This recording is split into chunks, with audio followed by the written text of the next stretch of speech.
Bonjour à tous. Pour commencer, je veux que vous prêtez attention à ceci. Parmi toutes les choses de ce monde, la Bible dit que c'est vous et moi que Dieu a créés à son image. Ce qui veut simplement dire que nous comptons à ses yeux plus que toute autre chose et qu'il nous valorise beaucoup. Pour cela, nous ne devons pas nous sentir abandonnés, sans valeur ou confus, mais plutôt épanouis parce que nous avons de la valeur aux yeux du Tout-Puissant. Peu importe la situation, les problèmes que nous traversons ou les flèches enflammées du diable, nous ne devons pas nous décourager, mais plutôt nous fortifier par notre foi en notre Créateur, que toutes ces mauvaises choses prendront fin. Bien-aimés, gardez toujours à l'esprit que Jésus est capable de tout parce qu'il est la source de toutes choses et qu'il a tout surmonté. Et rendez-lui le culte dont il est digne. Comme nous l'apprenons, le diable ne nous donnera jamais de répit parce qu'il n'en a pas donné à Christ. Cependant, nous le voyons que Jésus s'est révélé être le vainqueur ultime, nous invitant vous et moi à réaliser que tous les pièges que le diable nous tendra, tant que nous serons en Christ, nous les surmonterons. Le piège le plus récent que nous avons abordé est le piège de la convoitise. Aujourd'hui, nous en apprendrons davantage sur la façon dont ce piège peut vous affecter en adressant le cas du père de la convoitise lui-même, Satan, autrefois connu sous le nom de Lucifer. Donc sans plus attendre, commençons. Premièrement, il faut noter que le diable est un convoiteux qui, dans sa méchanceté, programme détruire les enfants de Dieu en installant en eux le même esprit qui lui a coûté son poste d'ange. Pour une meilleure compréhension, allons dans le livre d'Ésaïe, le chapitre 14 du 13e au 15e verset, qui se lit comme suit.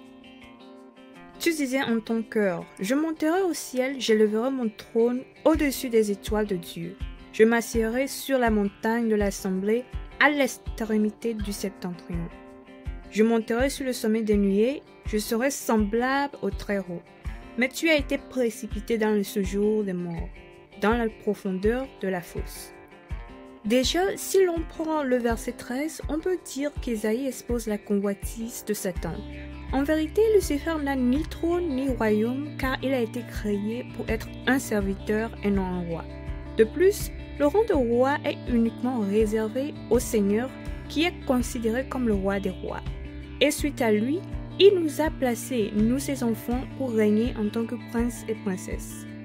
Par conséquent, ces paroles que nous voyons le diable prononcer dans son cœur montrent à quel point ses désirs sont mauvais envers Dieu et les potentiels qu'il lui a donnés. Et cela est plus évident lorsqu'il continue en disant « Je monterai sur le sommet des nuées, je serai semblable au Très-Haut », montrant à quel point il est jaloux et envieux de son propre Créateur. Cependant, le verset 15 nous révèle que le désir et la convoitise du cœur méchant de Satan pour une position qui ne lui a jamais été destinée, lui ont fait chuter de sa position favorable et l'ont conduit tout droit en enfer. Et la raison en est que, lorsqu'il est devenu jaloux, envieux et méchant, Dieu l'a poussé de ses propres mains dans les ténèbres, un endroit d'où il ne peut plus sortir. Prouvant au final que les conséquences des convoitises consommées ne sont pas faciles à supporter.